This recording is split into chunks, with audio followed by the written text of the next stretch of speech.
नमस्कार, स्वागत है आपका हमारे कार्यक्रम अक्षयवट में। आपके साथ मैं हूं ऋचा।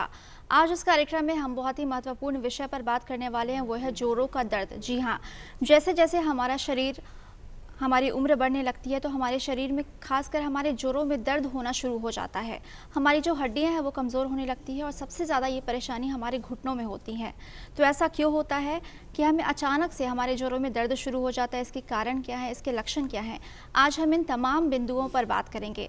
बात करने के लिए हमारे साथ स्टूडियो में मौजूद हैं orthopaedic surgeon doctor Nishikant Kumar. आपका बहुत बहुत स्वागत है हमारे कार्यक्रम में। धन्यवाद मैम। आज हम बात कर रहे हैं जोड़ों के दर्द के बारे में। तो सामान्यतः जोड़ों के दर्द को हम वृद्धावस्था के साथ जोड़ के देखते हैं, लेकिन आजकल इसका जो दायरा है वो काफ़ी व्यापक हो चला है। आजकल कई युवाओं को भी जोड़ों की समस्या जो है वो सामने आ रही है। तो ऐसा क्यों? जो जोड़ों की समस्या है सामान्यतः ये देखा गया है कि ये बुजुर्गों में होती है, लेकिन आज के दिन में जो सबसे बड़ी समस्या हम लोग ये फेस कर रहे हैं कि जो समस्या बुजुर्गों में होनी चाहिए वो आज हमारे यंगस्टर्स में हो रही है। इसका कारण क्या है? इसका सबसे बड़ा कारण है लैक ऑफ एक्सरसाइजेस, यानी कि हम अपनी दैनिक दिनचर्या में इतने बिजी हो गए हैं कि हमें अपने जोड़ों को ध्यान रखने के लिए वक्त ही नहीं मिलता है। दूसरा सबसे बड़ा कारण है लैक ऑफ विटामिन डी। हम एसी घर में रहते हैं, एसी कार में जाते हैं, एसी ऑफिस में काम करते हैं, तो हमें अपने आप को विटामिन डी, यानी कि जो उसका एकमात्र सोर्स होता है सनलाइट, उसमें एक्सपोजर का वक्त ही नहीं मिल पाता है। तो ये सबसे बड़ा कारण है लैक ऑफ विटामिन डी। और तीसरा और सबसे बड़ा कारण होता है कि हम अपनी लाइफस्टाइल में इतने बिजी हैं कि हम अपने जोड़ों का प्रॉपर एक्सरसाइजेस नहीं कर पाते हैं। तो एक लैक ऑफ प्रॉपर एक्सरसाइजेस, एक लैक ऑफ विटामिन डी, और तीसरा कारण है वज़न का बढ़ना। वज़न के बढ़ने का कारण होता है अनहेल्दी डाइट।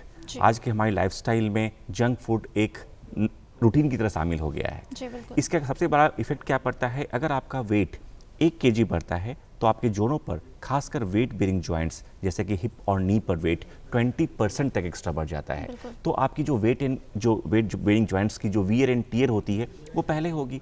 तो सबसे बड़ा कारण यही 3 माना गया है: lack of proper exercises, lack of vitamin D and obesity.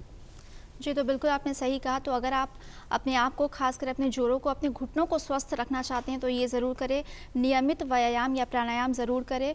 इसके बाद अपने वजन को नियंत्रित रखें, और विटामिन डी जो सबसे ज़्यादा ज़रूरी है हमारे हड्डियों के लिए, वो आपको सूर्य प्रकाश से ही प्राप्त हो सकता है। तो आप कुछ देर आप कोशिश करें कि दिन में कम से कम आधे घंटे भी आप सूर्य के प्रकाश में ज़रूर बैठे, इससे आपको काफ़ी फ़ायदा मिलेगा।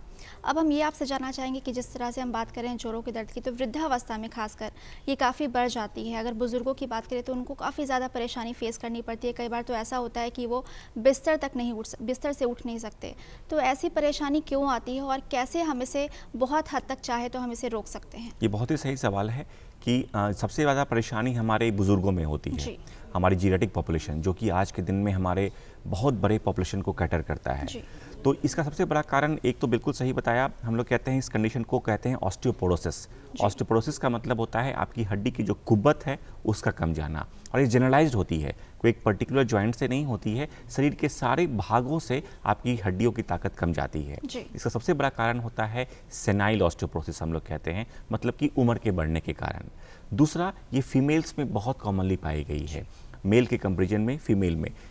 इसका कारण होता है पोस्ट मेनोपॉज, मतलब कि मासिक के ख़त्म होने के बाद फीमेल्स की बॉडी में एक तरह का हार्मोनल इम्बैलेंस होता है, जिसके कारण उनकी शरीर की हड्डियों की ताकत कमती है। और तीसरा सबसे बड़ा कारण है, जो कि हमारे बिहार में बहुत ही कॉमन है, वो है अनएडेड मेडिकेशंस। मतलब कि हम आयुर्वेदिक या ऐसी दवाइयाँ लेते हैं जो बिना किसी प्रिस्क्रिप्शंस के होती हैं, डॉक्टर के पास जाना ज़रूरी नहीं समझते हैं। स्टेरॉयड का ओवर यूज़, जो कि बिना किसी डॉक्टर के प्रिस्क्रिप्शन के आप किसी नीम हकीम के थ्रू आप ये दवाइयाँ लेते हैं, वो सबसे बड़ा कारण होता है। बिल्कुल। और कई बार तो ऐसा होता है कि अगर हमें दर्द है तो हम नज़दीकी अगर दवाई की दुकान से दवा लेकर हम महीनों तक खाते रहते हैं। और इसका सबसे बड़ा कारण है कि आप दर्द की गोलियाँ खाएंगे, उससे आपकी दर्द कुछ टाइम तक आराम रहेगा, लेकिन जैसे ही उसका असर खत्म होगा फिर दर्द दोबारा आएगा। और इसका सबसे बड़ा दुष्प्रभाव ये है कि ये जो दर्द की दवाइयाँ, चाहे स्टेरॉयड हुई, ये आपकी लीवर किडनी को बहुत हद तक नुकसान पहुँचा सकता है। फिर आपको जोड़ों के डॉक्टर से मिलने की जरूरत नहीं पड़ेगी, आप फिर जाकर आईसीयू में एडमिट होना पड़ जी जाएगा। बिल्कुल सही कहा आपने। तो आप इस बात को ज़रूर ध्यान रखें कि अगर आपके शरीर में कहीं पर भी दर्द हो तो आप अपने से इलाज बिल्कुल भी ना करें। आप अपने नज़दीकी डॉक्टर के पास जा सकते हैं, उनसे सलाह ले सकते हैं और सलाह लेने के बाद ही कोई भी दवा आप लें, नहीं तो इसका दुष्प्रभाव जो है आपको वो ज़रूर झेलना पड़ सकता है। अब हम आपसे जानना चाहेंगे कि किस तरीके से जो व्यक्ति हैं जो दर्द को झेल रहा है तो वो किस प्रकार से समझे, इसके लक्षण क्या है कि हमें जोड़ों में दर्द हुआ है या फिर अब हमें डॉक्टर के पास जाना चाहिए? जी देखिए, पहली बात तो एकदम स्पष्ट रूप से समझना चाहिए कि जोड़ों के दर्द के कारण क्या हैं। जैसा समस्या है तो मोस्टली जो जोड़ का दर्द होता है वो दो तरह का होता है। पहला कहते हैं हम लोग इन्फ्लामेटरी आर्थराइटिस, मतलब कि जो दर्द की समस्या आपको जन्म से होती है लेकिन उसका असर आने में 15-20 साल का वक्त लगता है। इसको हम लोग कहते हैं इन्फ्लामेटरी आर्थराइटिस, मतलब कि ये आपकी जेनेटिक बीमारियां होती हैं, जैसे कि रूमेटॉइड आर्थराइटिस हो गई, एंक्लोजिंग स्पॉन्डिलाइटिस हो गई, एसएलई हो गई। तो इस तरह की कुछ बीमारियां वो आपको अपने आपके पूर्वजों के थ्रू मिलती है और इसका असर आने में 15-20 साल का वक्त लगता है। तो ये समस्या है कि नहीं है। दूसरा जो कारण होता है वो होता है डिजेनरेटिव आर्थराइटिस। डिजेनरेटिव आर्थराइटिस का मतलब होता है उम्र के बढ़ने के कारण। तो जैसे जैसे आपकी उम्र बढ़ती है आपकी जोड़ों के ऊपर जो चिकनाई की परत रहती है वो कमती है, हड्डियों की ताकत कमती है, तो इस कारण आपका पेन होता है। तो पहले बात तो ये आइडेंटिफाई करना है आपको कि आपको इन्फ्लामेटरी आर्थराइटिस है या डिजेनरेटिव आर्थराइटिस है। तो इन्फ्लामेटरी आर्थराइटिस का डायग्नोसिस कुछ प्रॉपर ब्लड इन्वेस्टिगेशन से बहुत ही कॉमनली हो जाती है और डिजेनरेटिव आर्थराइटिस का कुछ एक्सरे से। तो इसलिए सबसे जरूरी है कि आप नज़दीकी किसी स्पेशलिस्ट से मिलें और ये पहले आइडेंटिफाई करें कि आपको इन्फ्लामेटरी आर्थराइटिस है कि डिजेनरेटिव आर्थराइटिस है और उसका सही रूप से डायग्नोसिस और उसके बाद उसका उपचार होना। तो दिस इज़ वेरी इंपॉर्टेंट। जी बिल्कुल, तो सही सबसे पहले आपको ये पता होना चाहिए कि आपको हुआ क्या है। जो बीमारी की पहचान है वो सबसे ज़्यादा करना हमें ज़रूरी है कि आखिर हमें क्या बीमारी है, आखिर हमें ये दर्द हो रहा है तो क्यों हो रहा है। और इसका सबसे अच्छा तरीका है कि आप अपने जो विशेषज्ञ डॉक्टर हैं नज़दीकी, आप उनके पास जा सकते हैं। अब आपसे ये जानना चाहेंगे कि अगर हम वृद्धावस्था की बात करें तो जैसे जैसे हम वृद्धावस्था की या फिर हम 60 की उम्र की बात करें, अगर 60 की उम्र के बाद हम आगे बढ़ते हैं तो फिर हमें अपने आहार में ऐसा क्या परिवर्तन करना चाहिए जिससे हम इस समस्या को काफ़ी हद तक कम कर सके? देखिए, सबसे इम्पॉर्टेंट चीज़ है कि जो हमारे शरीर में, जैसे मैंने पहले बताया और बहुत स्ट्रेस देकर बताया है, विटामिन डी। हम लोग नॉर्मली एक भी तरह का बहुत बड़ा मिथ है लोगों में कि सिर्फ सूर्य की रोशनी में अगर हम आधा घंटा बैठ गए तब भी हमें प्रचुर मात्रा में विटामिन डी मिल जाएगी। एक बात एकदम स्पष्ट रूप से मैं सारे दर्शकों के लिए भी बताना चाहूँगा कि हम इंडियंस में, नॉट ओनली इंडियंस, सारे इंडियन सब कॉन्टिनेंट में वी लाई इन कि हम लोग पैंडेमिक जोन में हैं। अभी हमारे यहाँ पर जो विटामिन डी ना एक तरह का सबसे कोरोना से भी बड़ा विकराल रूप है हमारे यहाँ। आप अगर टेस्ट करवाएंगे नॉर्मल पॉपुलेशन का तो एटलीस्ट आपको 70 to 80% लोगों में विटामिन डी की कमी मिलेगी, ठीक है ना। तो उसका इलाज सिर्फ सूर्य की रोशनी में बैठकर भी हम नहीं ले पाएंगे उसमें, क्योंकि हमारी जो स्किन कलर होती है, we Indians fall in skin type 5। हमारी जो स्किन का टाइप होता है टाइप 5 होता है। तो स्किन की जो सनलाइट में बैठने के बाद भी वो सिंथेसिस नहीं हो पाती है, इसलिए आपको कोई एक्सटर्नल सोर्स से इसको लेना पड़ेगा और उसका एक फिक्स्ड रूल होता है।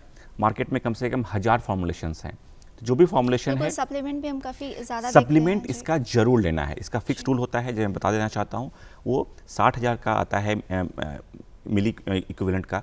उसको आपको हफ्ते में एक बार लेना होता है एटलीस्ट 8 वीक्स तक। उसके बाद उसको मंथ में लेना चाहिए 6 मंथ तक, यानी कि 2 और 6 8 महीने। Give it a break for 4 month, फिर again repeat the same cycle, और ये आपको पूरी ज़िंदगी तक करनी है।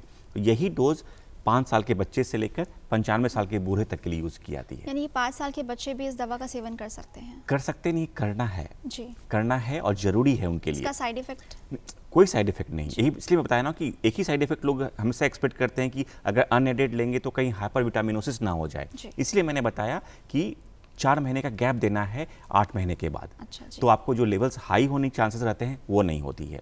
एक और बहुत ही कॉमन मिथ है लोगों में कि हमेशा देखिएगा कि लोग हमेशा विटामिन डी का लेवल चेक करवा लेंगे और आकर रिपोर्ट दिखाएंगे कि मेरा तो 5 हो गया, मेरा 3 हो गया है, तो डॉक्टर्स उसको पेरीफेरी में इंजेक्शन प्रेस्क्राइब कर देते हैं। कभी भी भूल से भी इंजेक्शंस का सेवन नहीं करना चाहिए, क्योंकि उससे बहुत बार देखा गया है कि पैनक्रियाज तक की समस्या उत्पन्न हो जाती है। तो अनलेस आप उसको ओरल नहीं ले पा रहे हैं तभी आप किसी तरह की इंट्रावेनस या इंट्रामस्कुलर फॉर्मुलेशन पर जाएं। कोशिश करनी चाहिए कि ओरल फॉर्मुलेशन का यूज़ ज़्यादा किया जाए। आपका सवाल था कि आहार में क्या क्या चेंजेस करनी चाहिए बुजुर्गों में। पहला तो विटामिन डी का नियमित रूप से इसी रूप में सेवन करना।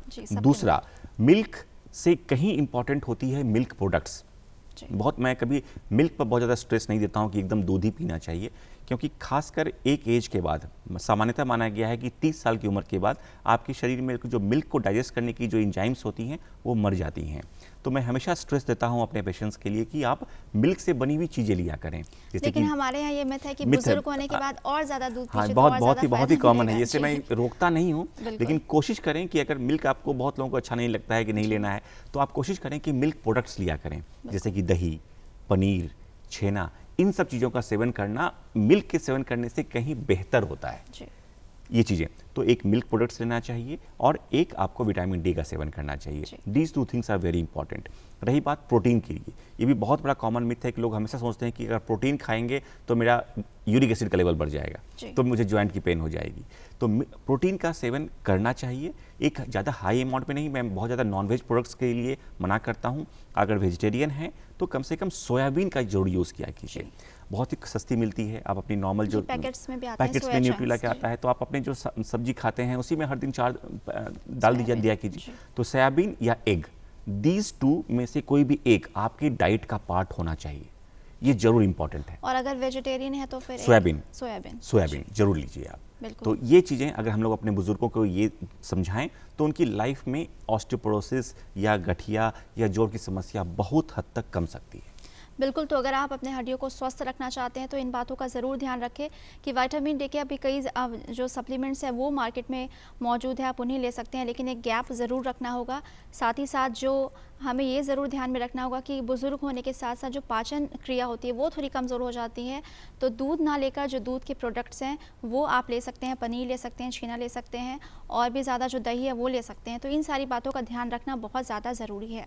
अब मैं आपसे बात करना चाहूँगी कि गठिया, अगर हम बात करें अर्थराइटिस या गठिया, तो ये भी मेनली बहुत ज़्यादा देखा जाता है बुजुर्गों में कि गठिया हो जाने के बाद उनको बहुत ज़्यादा तकलीफ़ से गुजरना पड़ता है, दर्द काफ़ी ज़्यादा होता है। और चूँकि आजकल जो बुज़ुर्ग होते हैं वो ज़्यादातर अकेले होते हैं, उनके साथ कोई होता नहीं है, तो ये जो स्थिति होती है और भी ज़्यादा भयानक हो जाती है। तो इससे किस तरीके से निपटा जाए? बहुत ही सही सवाल पूछा आपने। गठिया, पहली बात तो ये जानने की ज़रूरत है एक्चुअली गठिया है क्या। जी बिल्कुल, ये सबसे इंपॉर्टेंट चीज़ है। सब लोग एक जनरलाइज समझ जाते हैं कि कहीं भी दर्द हुआ तो गठिया हो गया। तो गठिया किसी भी तरह का जोड़ में सूजन आने को गठिया बोला जाता है, एक नॉर्मल बोलचाल की भाषा में। और खासकर जैसे मैंने बताया कि 2 तरह का गठिया हुआ, एक इन्फ्लामेटरी जो कि जन्म से होती है, एक डिजेनरेटिव या ऑस्टियोआर्थराइटिस जो कि उम्र के बढ़ने के कारण होता है। सबसे बड़ा प्रभाव इसका आपकी वेट बियरिंग जॉइंट्स जैसे कि कुल्हे, घुटने या एंकल जॉइंट में पड़ता है। क्या होता है, जैसे जैसे एज बढ़ती है आपके घुटने के ऊपर जो चिकनाई की परत होती है वो कमती है, जैसे आपके बाल सफ़ेद होते हैं उसी तरह का चीज़ है ये। तो जब चिकनाई की परत कमेगी तो क्या होगा, 2 हड्डी आपस में टकराएगी तो आपको पेन होता है। दिस इज़ ए नॉर्मल जो आपको आर्थराइटिस का जो मैकेनिक्स है वो ये चीज़ें हैं। लेकिन इसका इलाज क्या है, कैसे इससे बच सकते हैं? तो बेसिकली इसका इलाज 2 तरीके से संभव होता है। पहला कहते हैं कंजर्वेटिव, दूसरा कहते हैं ऑपरेटिव। कंजर्वेटिव का मतलब होता है कसरत, एक्सरसाइजेस, अपनी जोड़ों के अराउंड की जो मसल्स होती है उसका एक्सरसाइजेस। दूसरा होता है सम लाइफस्टाइल मॉडिफिकेशंस। जैसे जैसे आपकी एज बढ़ती है आपको अपनी दैनिक दिनचर्या में, अपनी दैनिक लाइफस्टाइल में कुछ ना कुछ चेंजेस लानी पड़ेंगी। तीसरा, कुछ दवाइयाँ, ज़्यादा दवाइयाँ नहीं, क्योंकि मैंने क्या बताया कि ये बीमारी होती है उम्र के बढ़ने के कारण। दवाइयों से आपकी उम्र तो नहीं कम हो सकती है, इसलिए इसमें दवा का रोल बहुत कम। दूसरा इलाज होता है ऑपरेशन। कब कौन करना है, दैट इज़ वेरी इंपॉर्टेंट। वो डिपेंड करता है बहुत सारी चीज़ों पे, आपकी पेन की इंटेंसिटी कितनी है, आपके घुटने का शेप कैसा है, आप घुटना टेढ़ा तो नहीं हो गया है, ये सब कुछ ऊपर डिपेंड करता है। तो 2 ही मेथड है, आइदर कंजर्वेटिव और ऑपरेटिव। हम लोग को पहले कोशिश करनी चाहिए कि एक्सरसाइजेस और कुछ लाइफस्टाइल मॉडिफिकेशन पर जोर दिया जाए ताकि ऑपरेशन की ज़रूरत ना पड़ पाए लोगों को। बिल्कुल सही कहा, क्योंकि अगर समय रहते अगर हम सजग हो जाए तो बिल्कुल हम कई सारी बीमारियों से बच सकते हैं। हम अपने दिनचर्या में थोड़ी सी अगर परिवर्तन करें, हम एक्सरसाइजेस को शामिल करें तो हमें बहुत ज़्यादा फ़ायदा हो सकता है। अब मैं आपसे बात करना चाहूँगी कि नी रिप्लेसमेंट, ये क्या होता है और किस तरीके से होता है? देखिए, सबसे पहला बात तो नी रिप्लेसमेंट जैसी कोई टर्म है नहीं जी, ठीक है ना। हमारे बहुत ही कॉमनली इंडिया में सब लोग समझते हैं कि रिप्लेसमेंट नी रिप्लेसमेंट, एक्चुअली ये किडनी नहीं है कि रिप्लेस कर दिया जाए। सो इसमें रिप्लेसमेंट जैसी कोई चीज़ नहीं होती। जैसे मैंने बताया कि गठिया का 2 इलाज है, आइदर कंजर्वेटिव और ऑपरेटिव। ऑपरेशन में करते क्या हैं, पहली बात तो ये जो मैंने बताया कि घुटना है, घुटने के ऊपर चिकनाई की परत रहती है, वो चिकनाई की परत कम जाती है, तो एक्चुअली इसमें रिप्लेसमेंट कभी नहीं करते हैं। लेकिन एक कॉमन बोलचाल की भाषा में शुरू से प्रचलित है नी रिप्लेसमेंट, इसलिए सब लोग इसी नाम से जानते हैं। एक्चुअली करते क्या है इसमें कोई बोन कट नहीं होता है। इसमें क्या मैंने बताया है, घुटने के ऊपर जो चिकनाई की परत कार्टिलेजेस कहते हैं, उसकी जो विड्थ होती है वो पतली हो जाती है। तो हम लोग क्या करते हैं, इसमें घुटने के ऊपर सिर्फ चिकनाई की परत को छिली जाती है, there is no bone cut involve in it. और जो घुटने के बीच में जो लिगामेंट होती है आज के डेट में तो हम लोग उसको तक नहीं छेड़ते हैं और उसके ऊपर कैपिंग की जाती है। So it's mostly a soft tissue surgery, it's not a bony surgery. तो उसके ऊपर चिकनाई काफ़ी ज़्यादा सेफ भी है, एकदम सेफ। इससे बोल रहा हूँ कि इसमें कोई बोन कट इन्वॉल्वमेंट बहुत ही मिनिमल होती है। इसमें सॉफ्ट टिश्यू सर्जरीज होती हैं, आपके घुटने के ऊपर चिकनाई की परत को छीलकर समतल करना और उसके ऊपर कैपिंग करना। So knee replacement is the wrong term for it. The right term इसके लिए जो होना चाहिए वो होना चाहिए नी रीसरफेसिंग, मतलब कि आपके घुटने की जो सतह पतली हो गई है उसको नया सरफेस प्रदान करना। मैं हमेशा समझाता हूँ कि आप जो नॉर्मल रोड देख रहे हैं उसमें कोई गड्ढे पड़ गए हैं, उसको समतल करते हैं, वही चीज़ है ये। तो इससे the ideal term is knee resurfacing, not replacement. तो बिल्कुल ये आपने बहुत अच्छी बात बताई, बहुत ही आसान बात बताई, क्योंकि अभी अगर हम अपने आसपास देखें तो लोग काफ़ी ज़्यादा डरते हैं कि अगर ये सफल नहीं हुआ तो शायद हम ज़िंदगी भर चल नहीं पाएंगे और भी बहुत सारी परेशानी आ जाएंगी। तो इस परेशानी से लोग करवाना नहीं चाहते, लोग ऑपरेशन के नाम से ही डरते हैं। नहीं, एक्चुअली देखिए ये भी एक तरह का मिथ है कि लोग करवाना नहीं चाहते हैं। अगर आप आज के दिन में एक यूएस की रिसर्च आई थी अभी कि पूरे वर्ल्ड में सबसे ज़्यादा कॉमनली कौन सा ऑपरेशन परफॉर्म किया जाता है, तो 3 ऑपरेशन का नाम आया था। फर्स्ट में कैटरैक्ट, मतलब कि आंखों का मोतियाबिंद, दूसरा आया था हार्ट का बाईपास सर्जरी और थर्ड नंबर पर नी रिप्लेसमेंट। तो आज के दिन में इंडिया में कम से कम हर साल 10 लाख से 15 लाख लोगों का नी रिप्लेसमेंट होता है और ये काफ़ी ज़्यादा सफल भी होता है। अगर सफल है तभी तो करवा रहे हैं, अगर सफल नहीं होता तो कभी कोई करवाता ही नहीं। और ये देखिए ये ऑपरेशन ऐसा नहीं है कि इसमें एक भी तरह का दिक्कत होता है। आपको 3 फायदा होता है हमेशा। पहला कि घुटना पूरा मुड़ता है। पूरा का मतलब है, लोग ये भी बहुत कॉमन मिथ है कि ऑपरेशन करवाएंगे तो नीचे नहीं बैठ पाएंगे, आप सीढ़ी नहीं चढ़ पाएंगे, आप वॉक पे नहीं जा सकेंगे बहुत दूरी तक। तो ऑपरेशन करने का पर्पस ही यही है कि आपको एक न्यू लाइफ दी जाए, आपको नई जिंदगी दी जाए। आप नीचे बैठ सकते हैं, आलती पालती मारकर बैठ सकते हैं, हर काम कर सकते हैं, ठीक है ना। तो एक जो फायदा बताया मैंने कि एक घुटना पूरा मुड़ता है, दूसरा बिना दर्द का मुड़ता है, दर्द नहीं करता है, और तीसरा पूरी जिंदगी घुटने से समस्या नहीं होती है। लोगों के दिमाग में ये भी रहेगा कि अभी करवाएंगे 10 साल बाद फिर कराना पड़ जाएगा, बिल्कुल मिथ, ठीक है ना, ऐसा बिल्कुल नहीं है। आज के डेट में जो हम लोग मैंने बताया आपको, आज के लाइफ टाइम में अगर एक बार करवा लिया तो आप बिल्कुल, शादी जिंदगी में एक बार होती है, ये भी जिंदगी में एक बार होती है। बिल्कुल सही कहा आपने। और शायद मुझे लगता है कि आप जिस तरीके से बहुत ही सरल शब्दों में बता रहे हैं, तो जो लोग डरते होंगे या फिर जो लोग करवाना भी चाहते होंगे, तो आपके इस जवाब से उनको ज़रूर बहुत ज़्यादा सहायता मिलेगी और वो बेहिचक अब जाएंगे और अपने घुटनों को। ये बहुत ही सिंपल सा प्रोसीजर है, लेकिन हाँ मैं फिर बता रहा हूँ, बार बार स्ट्रेस दे रहा हूँ इन चीज़ों को कि हर जोड़ के दर्द का इलाज ऑपरेशन ही नहीं है, ठीक है ना। That is very important. आपको ये समझना पड़ेगा कि कहाँ ज़रूरत है, दैट इज़ वेरी इंपॉर्टेंट, कि कब करना है, टाइमिंग इज़ वेरी इंपॉर्टेंट। हमारे यहाँ समस्या क्या होती है, खासकर बिहार में ये समस्या बहुत ही कॉमन है, लोग इसको अंतिम उपाय मानते हैं। हाँ जी। जब एकदम करवाना भी नहीं चाहते हैं, जब एकदम बेड पर पड़ जाएंगे, उठा कर लाएंगे, अब बोलेंगे कि अब इसका ऑपरेशन करके चला दीजिए। That is very important. इसका हमारे पास तब आएंगे आप जब थोड़ा चलने फिरने की स्थिति में रहेंगे, हम ऑपरेशन कर देंगे। अगर आपका मसल ही काम नहीं करेगा तो हम ऑपरेशन कर क्या करेंगे, ठीक है ना। तो ये टाइमिंग इज़ वेरी इंपॉर्टेंट। जहाँ भी रहें अपने नज़दीकी किसी अच्छे डॉक्टर से मिलना चाहिए और इससे डरने की कोई ज़रूरत नहीं है।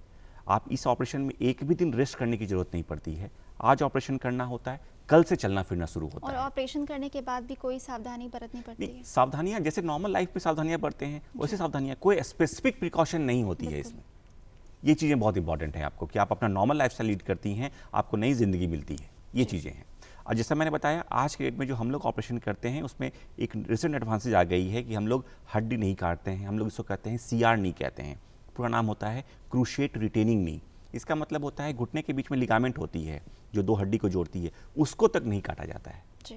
तो आपकी bone preservation, cartilage preservation, ligament preservation, सब कुछ चीज़ें होती हैं। तो आपकी जो स्ट्रेंथ होती है घुटने की वो जल्दी वापस लौटती है, ये चीज़ें होती हैं। बिल्कुल। तो आप ये भी ध्यान रखें कि सही समय पर सही इलाज बहुत ज़्यादा ज़रूरी है, बहुत ज़्यादा देर भी ना करें, और ये भी ज़रूर समझें कि अगर आपको ज़रूरत है तभी आप जो है ऑपरेशन के लिए आगे जा सकते हैं। तो आपसे ये समझना चाहेंगे कि कई बार ऐसा भी होता है कि संक्रमण होता है हमें हमारे घुटनों में या फिर कहीं और संक्रमण के कारण भी या फिर इन्फेक्शन के कारण भी हमें दर्द होता है, तो ये हम किस तरीके से समझें? ये बहुत ही कॉमन है हमारे यहाँ। देखिए, बहुत ही कॉमन लोग जब कभी भी जोड़ों में कुछ दर्द होता है सबसे पहले जाते हैं मालिश करवा के आते हैं। जी बिल्कुल। ठीक है, और बहुत ही कॉमनली यहाँ पर देखिएगा गांव देहात में लोग जाके इंजेक्शंस लेते हैं, स्टेरॉइड की इंजेक्शन लेते हैं। ठीक है, मैं इसके बहुत ही अगेंस्ट हूँ, हमेशा इस हर प्लेटफॉर्म पे इसके अगेंस्ट बोलता रहा हूँ। स्टेरॉइड की इंजेक्शन से बचना चाहिए। ठीक है ना, लोग 100 रुपये में एक इंजेक्शन लग जाती है, लोगों को कुछ दिनों के लिए फ़ायदा हो जाता है। सबसे बड़ा खराबी क्या है, जैसे ही स्टेरॉइड की इंजेक्शन लगती है पेशेंट को तुरंत आराम मिल जाता है, लोगों को लगता है कि वाओ डॉक्टर तो भगवान हो गए। ठीक है ना, लेकिन आपको उस 10 दिन के फ़ायदा के बाद वो आपकी शरीर में, आपके जॉइंट में इन्फेक्शन पैदा कर देता है। आपके जॉइंट की कार्टिलेजेज जो 5 साल में खराब होने चाहिए थे 10 दिन में खराब हो जाएंगे। तो इसके कारण जॉइंट में इन्फेक्शन हो जाएगा। इन्फेक्शन होने के कारण आपकी जॉइंट जल्दी खराब हो जाएगी। तो इस तरह के स्टेरॉइड के इंजेक्शन से बचना है। कहीं भी सूजन आए जॉइंट में, ज़्यादा मालिश नहीं करनी है, उससे फिर भी आपका जो इन्फ्लामेशन होगा वो इन्फेक्शन में कन्वर्ट हो जानी चाहिए।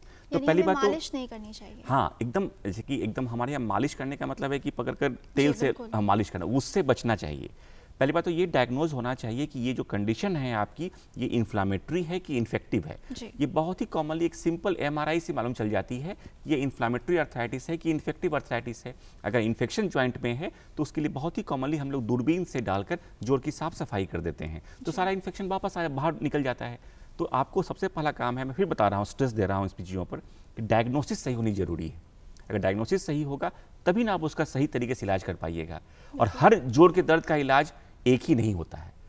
Every joint pain has is different characteristic और हर किसी का इलाज अलग तरीके से होता है। वो डायग्नोसिस बहुत इंपॉर्टेंट है मैम। बिल्कुल, और कई बार लोग ये भी सोचते हैं कि अगर हमें दर्द है तो शायद मुझे लगता है कि ये रेमेडी हर किसी के घर में होती होगी, कि हम सिकाई कर लेते हैं, चाहे गर्म पानी से करें या फिर ठंडे पानी से करें। मैं हमेशा सिकाई के पक्ष में रहता हूँ। जब भी कभी इस तरह का जॉइंट में पेन आए, आप बिल्कुल घर में हॉट वाटर बैग होती है, आइस हर किसी के घर में होती है, बिल्कुल उससे सेक सकते हैं। लेकिन ज़्यादा तेल, मलहम, मालिश, स्प्रे, इससे बचने की ज़रूरत है। एक और बहुत ही कॉमन, हम देखिएगा, आप पार्क में कभी निकलिएगा मॉर्निंग में, देखिएगा जितने बुजुर्ग रहेंगे सब एक नी कैप पहने रहेंगे जी। बहुत ही कॉमन है, हमारे यहाँ तो और कॉमन हो जाती है। मैं इसके भी अगेंस्ट में बोलता रहता हूँ। देखिए, नी कैप क्या करता है एक्चुअली, ये जितना नी कैप आप पहनिएगा, आपका जो घुटने के ऊपर जो मसल्स रहती है, क्वाड्रिसेप्स कहते हैं उसको, वो उतना कमज़ोर होता है। एक्चुअली आपका घुटने का सबसे बड़ा दुश्मन जो है वो नी कैप है। ठीक है ना, तो उसका भी एक प्रॉपर इंडिकेशन होना चाहिए कि हमेशा नहीं पहनना चाहिए, उसका प्रॉपर यूज़ करना चाहिए, कि कभी बहुत लंबा चलना रहा तब यूज़ किया। उसको लोग रूटीन लाइफ में यूज़ करने लगते हैं, इसी कारण आपकी मसल्स और कमज़ोर होती है, आपका घुटना और ख़राब हो जाता है। तो इन चीज़ों से बचने की जरूरत है। बिल्कुल, तो नी कैप भी ज़्यादा नहीं पहनना चाहिए, ज़रूरत के हिसाब से पहनना चाहिए। तो इंपॉर्टेंट है घुटने का एक्सरसाइजेस करना, आपको उस पर स्ट्रेस देनी है। जी बिल्कुल। तो अगर आप अपने आप को स्वस्थ रखना चाहते हैं, आप ये चाहते हैं कि आप ताउम्र जो है वो बिना किसी दर्द के, बिना किसी तकलीफ के साथ चलते रहें, आगे बढ़ते रहें, तो ये बहुत ज़्यादा ज़रूरी है कि आप अपने दैनिक जीवन में परिवर्तन करें, एक्सरसाइज ज़रूर करें, नियमित आहार लें, विटामिन डी लें। ये जो बहुत छोटी छोटी बातें, ये अगर आप इन बातों का ध्यान रखेंगे तो आप ज़रूर स्वस्थ रहेंगे, और हमारी आशा भी है कि आप हमेशा स्वस्थ रहें। तो निशिकांत जी, आप हमारे स्टूडियो में आए, इतनी सारी जानकारी हमारे दर्शकों को दी, इसके लिए आपका बहुत बहुत शुक्रिया। बहुत बहुत धन्यवाद मैम। तो उम्मीद है ये आज का कार्यक्रम आपको बहुत पसंद आया होगा। हमें दीजिए इजाज़त, नमस्कार।